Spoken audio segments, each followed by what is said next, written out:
하나님이 인증하시게 하라는 제목으로 하나님 말씀을 증거하겠습니다. 챔피언 프로그램이라는 영화가 있습니다. 챔피언 프로그램. 이 영화는 미국의 유명한 사이클 선수인 랜스 암스트롱에 대해 다룬 영화입니다. 암스트롱은 미국 스포츠 역사상 최고의 영웅 중에 한 사람입니다. 그런 그가 25세 되던 1996년에 고환암이라는 병에 걸려 죽음을 선고받았습니다. 이 암은 매우 보기 드문 암인데다가 그가 병원을 찾았을 때에는 이미 암 말기에 이르렀습니다. 암세포가 전이되어서 폐와 복부 그리고 뇌까지 퍼져서 더 이상 회복이 불가능한 상태였습니다. 하지만 암스트롱은 포기하지 않고 암과 투병하였습니다. 그리고 놀랍게도 암병을 극복하게 되었습니다. 그로부터 3년 뒤인 1999년 암스트롱은 투르 드 프랑스라는 세계적으로 유명한 사이클 대회에 참가하였습니다. 이 대회는 3주간 무려 3000km의 험악한 수영을 달리는 지옥의 레이스로 유명합니다. 암스트롱은 이 대회에서 무려 7년 연속으로 우승을 차지하게 되었습니다. 암스트롱은 그야말로 불멸의 영웅이 되어서 가는 곳마다 환호를 받고 그 인기에 걸맞는 동방석에 앉게 되었습니다. 그런데 그가 일순간 정상에서 떨어져 시대의 거짓말쟁이로 전락하는 일이 벌어졌습니다. 알고 보니까 지난 7년 동안 대회에 출전할 때마다 약물을 복용했던 것입니다. 그로 인해 암스트롱은 7번의 우승 타이틀을 모조리 박탈당하고 스포츠계에서 영구 제명당하는 추치를 안게 되었습니다. 남들보다 더 빠르게 달리고 남들보다 더 성공하고 남들보다 더 큰 명성을 얻으려고 했다가 해서는 안 되는 편법을 저질렀기 때문입니다. 그렇습니다. 바른 길로 가야 됩니다. 바른 길로 가야 됩니다. 재미없고 힘들어도 바른 길로 가야 됩니다. 시간이 오래 걸리고 더디더라도 바른 길로 가야 합니다. 조금 덜 벌고 조금 덜 성공하더라도 바른 길로 가야 합니다. 그래야 뒤탈이 없습니다. 성공했다가 추락하면 대책이 없습니다. 특히 믿음의 사람들은 더더욱 그러해야 합니다. 세상 사람들이 가는 넓은 길로 가지 말아야 됩니다. 믿음의 사람들이 걸어가는 좁은 길로 가야 합니다. 하나님의 말씀 밖으로 벗어나지 말고 하나님 말씀 안으로 걸어가야 됩니다. 다윗의 인생은 험난하였습니다. 다윗이 왕이 되기까지 그에게는 무수한 공격이 있었습니다. 자신의 잘못이 아니라 시기와 모함으로 당하는 억울한 고난의 연속이었습니다. 그러나 나중에 자신을 괴롭히는 이 원수 사울 왕을 복수할 수 있는 절호의 기회가 찾아왔습니다. 누가 봐도 하나님께서 복수할 기회를 주신 것으로 인정할 정도였습니다. 그러나 그는 복수하지 않았습니다. 인간적인 방법을 사용하지 않았습니다. 미움의 감정에 치우치지 않았습니다. 주변 사람들이 부추기는 말을 따르지 않았습니다. 그는 어렵고 힘들어도 하나님의 방법과 뜻을 따랐습니다. 나에게 주어진 십자가를 벗어버리는 방법이 아니라 무겁고 고통스럽지만 예수님처럼 십자가의 길을 묵묵히 걸어가는 길을 택하였습니다. 그로 인해서 어려움이 더 지속되었습니다. 사람들이 왜 십자가의 길을 못 가느냐? 더 어려워질까 봐, 더 힘들어질까 봐, 더 고생할까 봐 그 길을 외면합니다. 그렇지만 그거는 편법입니다. 이 어려움이 언제 끝날까 싶었던 마음 다윗도 가지고 있었습니다. 그래도 다윗은 세상의 방법과 타협하지 않았습니다. 뼈가 부서지는 한이 있어도 타협하지 않았습니다. 그 결과 때가 되자 하나님이 그를 이스라엘의 왕으로 높이 세워주셨습니다. 그렇습니다. 다윗은 눈에 보이는 반석, 눈에 보이는 요새, 눈에 보이는 피할 바위, 눈에 보이는 방패를 찾지 않았습니다. 눈에 보이는 방법, 인간적인 방법, 보다 쉬운 방법으로 자신에게 닥친 어려움과 고난을 해결하려고 하지 않았습니다. 다윗은 어려움과 고난이 닥칠 때마다 하나님을 반석으로 삼았습니다. 요새로 삼았습니다. 방패로 삼았습니다. 피할 바위로 삼았습니다. 다윗은 전적으로 하나님을 의지하는 방법, 하나님께 피하는 방법을 택하였습니다.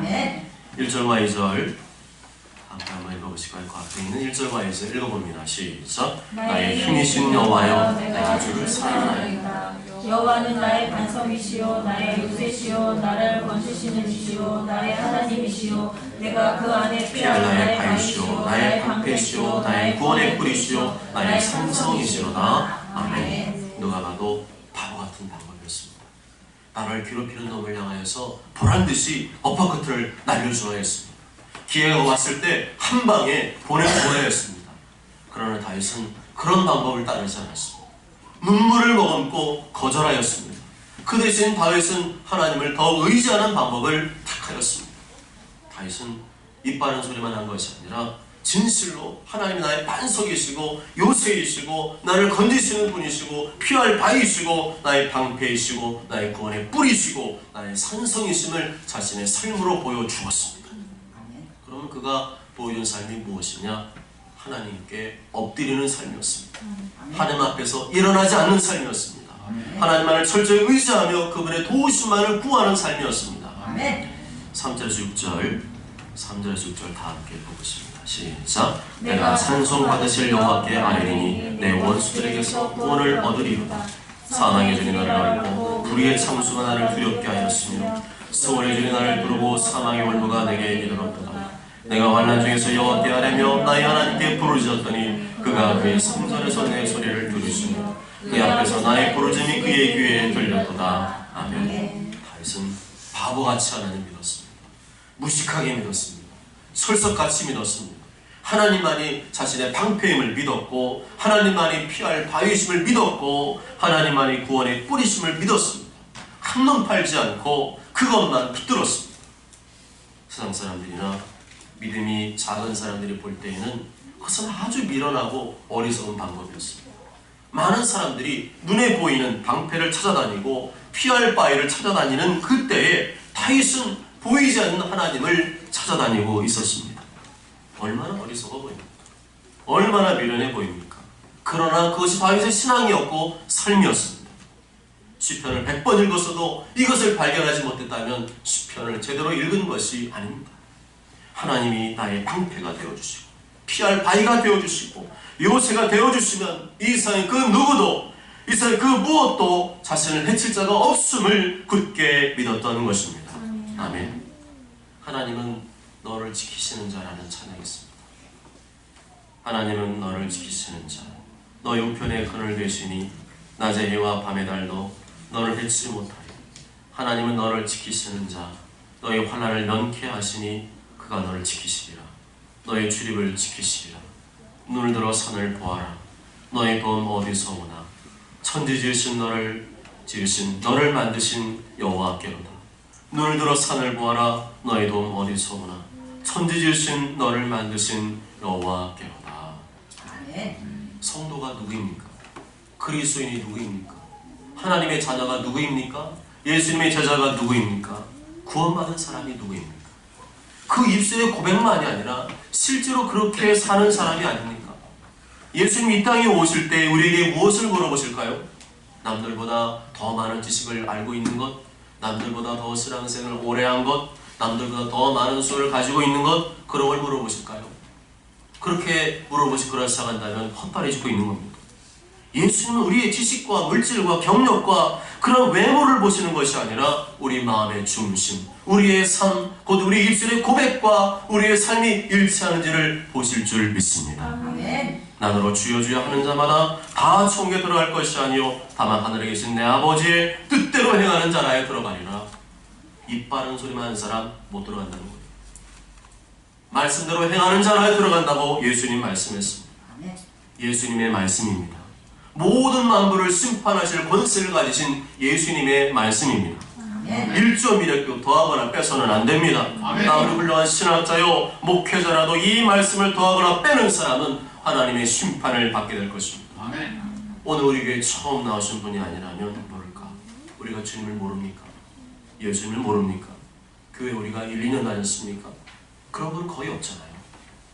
예수님이 그런 걸 보시는 것이 아니라 비록 완벽한 삶은 아닐지라도 아버지의 뜻대로 살기 위해 몸부림쳤는가 그거를 보신다는 것입니다. 너 예수님 믿어? 안 믿어? 이걸 보시는 것이 아니라 하늘에 계신 아버지 뜻대로 행했느냐를 보시겠다는 것입니다. 예수님 믿는 것은 기본이고요. 그 믿음에 합당한 삶을 살았는지를 주님은 보시겠다는 것입니다. 십자가에서 나의 죄를 위해 피 흘려 죽으신 예수님의 사랑이 얼마나 귀하고 가치 있는지를 알기 때문에 오직 그분께 자신을 바치는 삶을 살았느냐를 보시겠다는 것입니다. 신앙생활은 하나님을 사랑하는 것입니다. 동시에 하나님을 두려워하는 것입니다. 하나님 사랑합니다 하면서 자기 마음대로 사는 사람이 구원받을 수 있을까요? 입술로는 그렇게 고백하면서 전혀 삶은 딴판인 사람이 구원받을 수 있을까요? 그럴 수 없습니다. 거짓말쟁이, 거짓과 위선적인 삶을 산 사람은 구원받지 못한다고 요한계시록에서도 말씀하고 있습니다. 그래서 바리새인은 구원 못 받습니다. 영원히 멸망받을 수밖에 없는 나를 구원하신 그 은혜와 사랑을 진실로 아는 자라면 절대로 내 마음대로 살 수가 없는 것입니다. 예수님의 은혜와 사랑을 한 번도 받아보지 못했기 때문에 내 마음대로 사는 것이죠. 예수님의 사랑을 제대로 알지도 믿지도 깨닫지도 못했기 때문에 내 마음대로 사는 겁니다. 예수님을 영접하시기 바랍니다. 진심으로 영접하시기 바랍니다. 자신이 죄인임을 정말 예수님 아니면 영원히 멸망할 수밖에 없는 비참한 상태에 있음을 처절히 회개하며 눈물로 돌이킨 경험이 단 한 번도 없다면 아직까지 그 사람은 진심으로 예수님을 믿거나 영접한 적이 없을 것입니다. 사실은 교회를 다니는 불신자일 수 있습니다. 그런 사람만큼 불행한 사람은 없습니다. 몰라서 지옥 가는 사람이야 참으로 안타까운 일이지만 알고도 거부하고 버티다가 지옥에 가는 사람만큼 불행하고 불쌍하고 어리석은 사람이 어디에 있겠습니까? 예수님을 영접하시기 바랍니다. 마음으로 활짝 열고 예수님을 받아들이시기 바랍니다. 예수님의 그 피 흘리신 사랑이 내 마음에 사무칠 것입니다. 회개하지 않고는 견딜 수 없게 하실 것입니다. 영원한 천국이 바로 당신의 코앞에 와 있는 줄 믿습니다. 회개하라, 천국이 가까이 왔느니라. 다윗은 어려움과 고난 중에 있었습니다.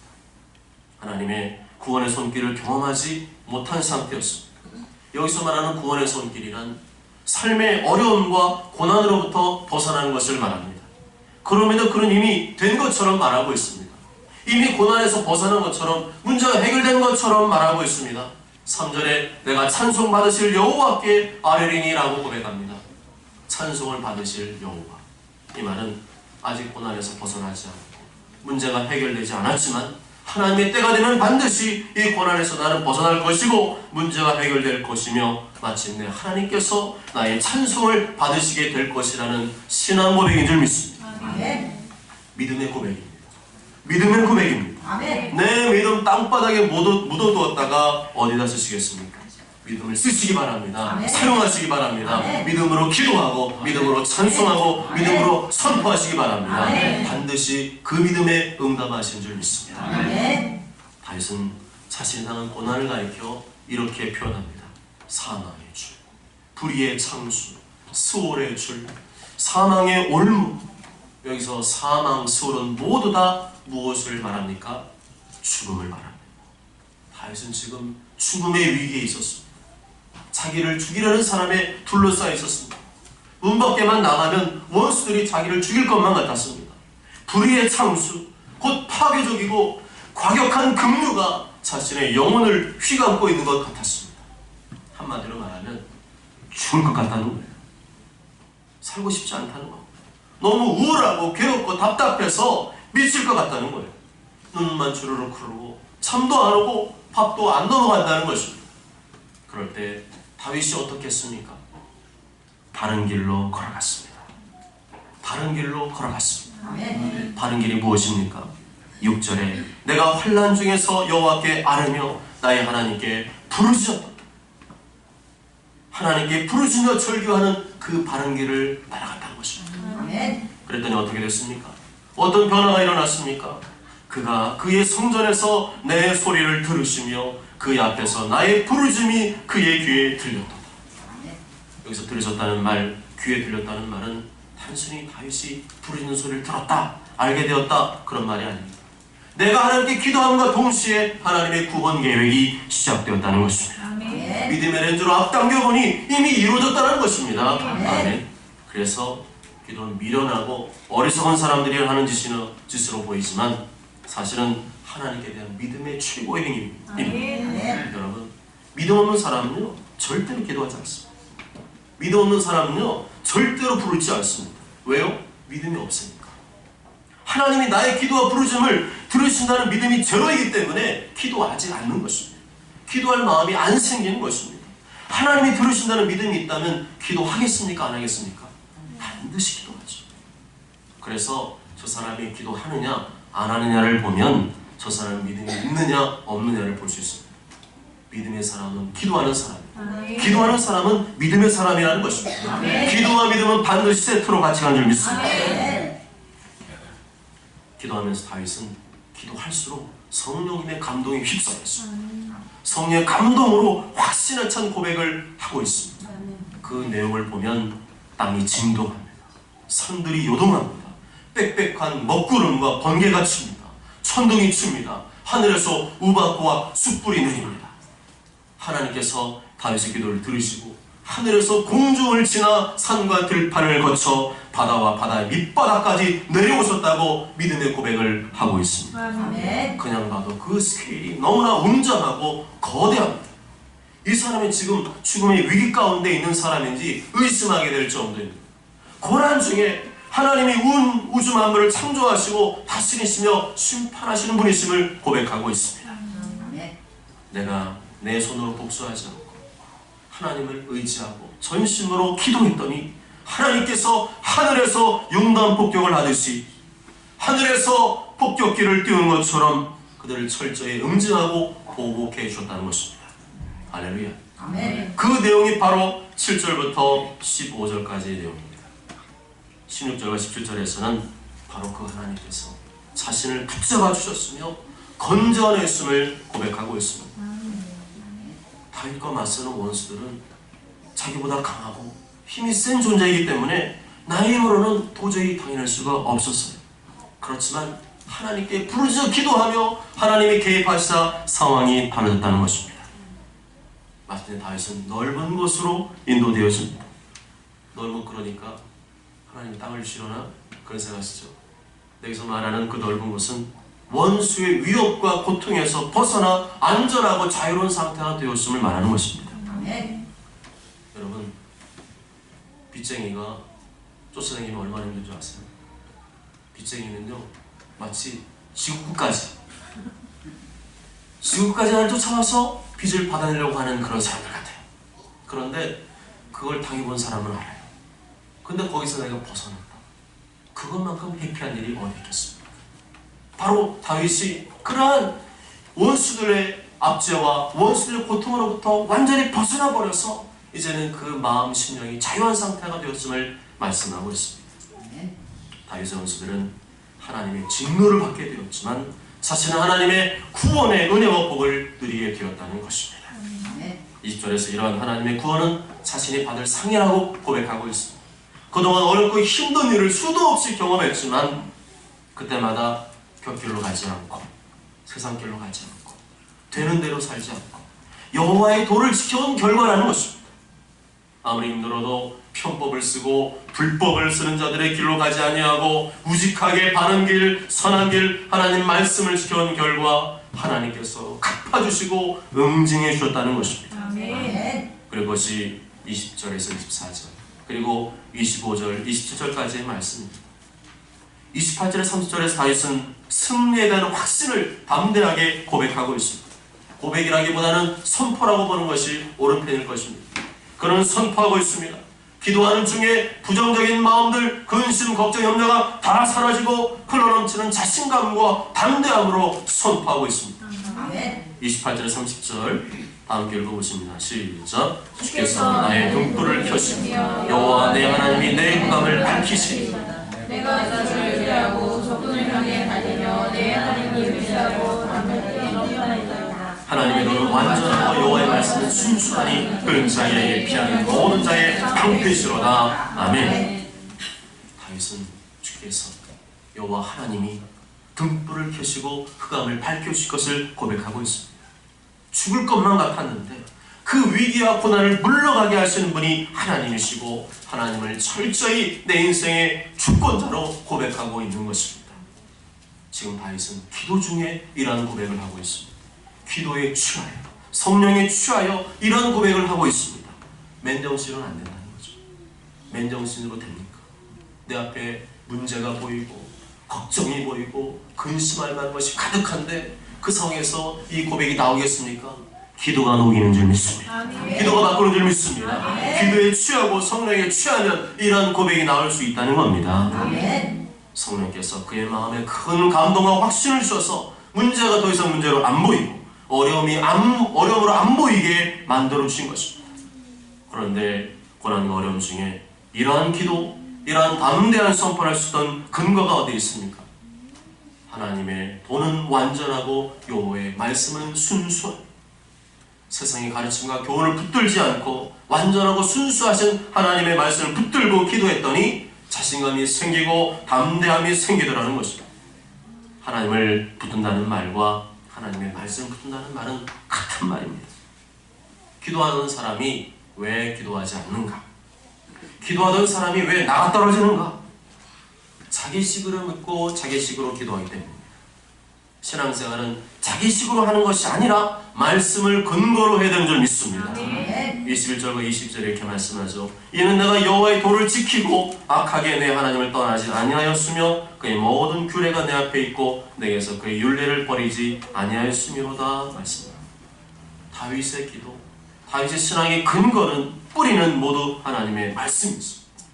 세상에 죄악이 범람하고 온갖 시련과 고난이 닥쳐와도 흔들리지 않고 굳건히 서서 하나님 앞에 부르짖으며 기도할 수 있었던 이유는 하나님의 말씀 때문이었습니다. 다윗은 기도한 중에 성령의 충만함을 경험했습니다.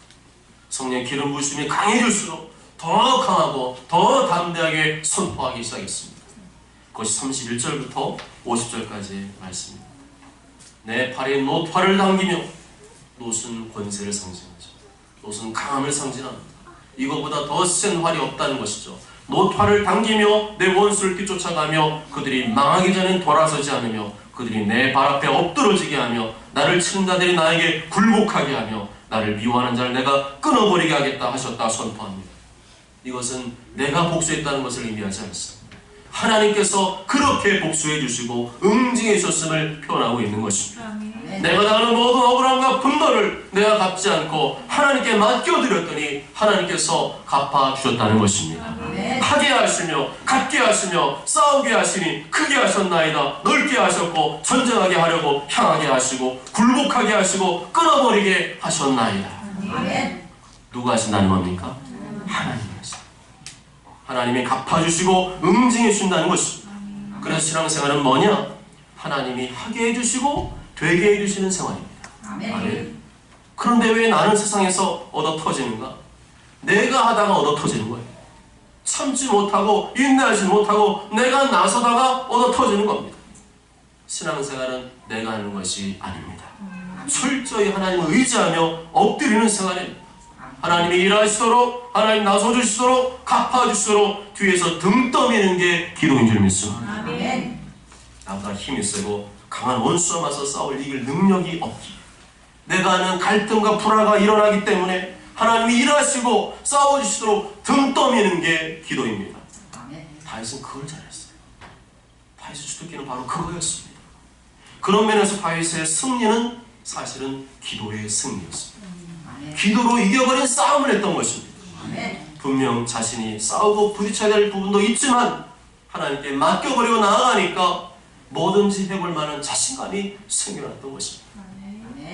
마태복음 11장 28, 30절에 수고하고 무거운 짐진 자들아 다 내게로 오라. 내가 너희를 쉬게 하리라. 나는 마음이 온유하고 겸손하니 나의 멍에를 메고 내게 배우라. 그래야 너희 마음이 쉼을 얻으리니 이는 내 멍에는 쉽고 내 짐은 가벼움이라 하시니. 예수님께 맡기는 마음이 온유하고 겸손한 마음입니다. 안 맡기는 사람, 버티는 사람 마음은 온유하고 겸손한 마음이 아닙니다. 그렇게 온유하고 겸손한 마음으로 나아가면 분명 수고하고 무거운 짐이지만 힘들게 느껴지지 않게 해준다는 것입니다. 수고하고 무거운 짐과 멍에를 제거해주는 것은 아니지만 쉽고 가벼운 짐, 해볼 만한 짐으로 여기에 해주신다는 것입니다. 그래서 해볼 만하네? 할 수 있겠어? 충분히 가능하네? 이런 말이 튀어나오게 해준다는 거죠. 다윗의 기도가 그것을 보여줍니다. 예수님 말씀 바로 그것을 보여줍니다. 너의 힘으로는 안 되지만 나와 함께하면 쉽고 가볍다. 이렇게 일평생 하나님을 의지하며 바보같이 기도의 삶을 산 다윗을 하나님께서 어떻게 해주셨습니까?